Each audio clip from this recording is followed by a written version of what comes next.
ஓம் சாய்ராம், ஜெய் சாய்ராம். என் அன்பு குழந்தையே, உண்மையான ஆன்மீக சாதனை என்பது அனைத்து வேலைகளையும் இறைவனின் பணியாக எண்ணி செய்வதுதான். வெறும் ஜபம், தியானம் இவையெல்லாம் அல்ல. கடவுள் எங்கும் நிறைந்தவர், நீக்கமற நிறைந்தவர். இதைத்தான் வேதம் இவ்வாறு உரைக்கிறது.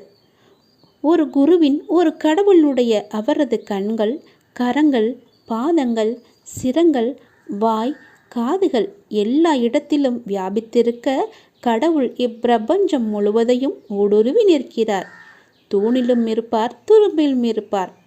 நீங்கள் யாரை வேண்டுமானாலும் ஏமாற்றலாம், ஆனால் கடவுளை மட்டும் ஏமாற்ற முடியாது. அவர் எப்போதும் உங்களை கவனித்து கொண்டுதான் இருப்பார். நீங்கள் வேண்டுமானால் அவரை பார்க்காமல் இருக்கலாம், அவர் நிச்சயம் உங்களை தான் பார்த்து கொண்டிருக்கிறார். அந்த பயத்தோடு எல்லாவற்றையுமே செய்ய வேண்டும். அவர் நிரந்தர சாட்சி. அவர் உன்னிடம் இருக்கிறார். எப்படி உன் கண்ணில் பார்வை எங்கனம் நிறைந்திருக்கிறதோ அப்படி ஒரு புள்ளின் நுனியும் கூட அவரது சங்கல்பமின்றி அசையாது. அதை நீ தெரிந்து கொள். நான் செய்தேன் என்ற எண்ணத்தில் மயங்கி விடுவது முட்டாள்தனம்.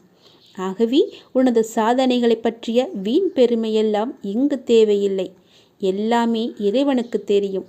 எல்லாமே அவனுடைய செயல். எல்லாவற்றையுமே அவனே செய்கிறான்.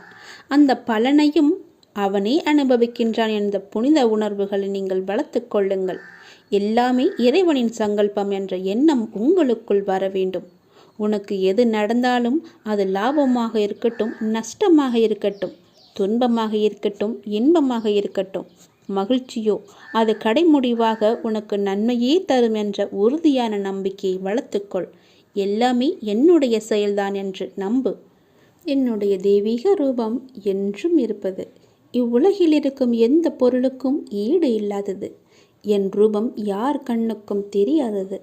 என்னை அறியாதவர்கள் என்னுடைய கண்ணுக்கு தெரியும் மனிதனை போன்ற உருவத்தையும் என்னுடைய இந்த குணங்களையும் மட்டுமே நினைப்பவர்கள் மூடர்கள். நான் ஒரு தெய்வீக சக்தி, மனிதனல்ல. நான் தூய்மையான ஆத்மா, எங்கும் நிறைந்திருப்பவன். இந்த தெய்வ சக்தியை அறியாதவர்களின் கண்ணுக்கு நான் சாதாரண மனிதனாக காட்சி அளிக்கிறேன். இது ஒரு குறுகிய கண்ணோட்டமாகும். குறுகிய கண்ணோட்டம் என்றால் சின்ன சின்ன விஷயங்களில் சிக்கிக்கொள்வது. உதாரணமாக, அவர் அவனை பார்த்தார், என்னை பார்க்கவில்லை. அவனோடு பேசினார், என்னோடு பேசவில்லை. இது எல்லாமே வேண்டாதவையாகும். யார் என்னை முழுமையாக நம்புகிறாரோ அவரோடு நான் பேசுகிறேன். அவர் கண்களில் நான் படுகிறேன். என்னுடைய குரல் அவர் செவிகளில் கேட்கும். என்னை நம்பாதவர்க்கு நான் புலப்பட மாட்டேன். இது உண்மை.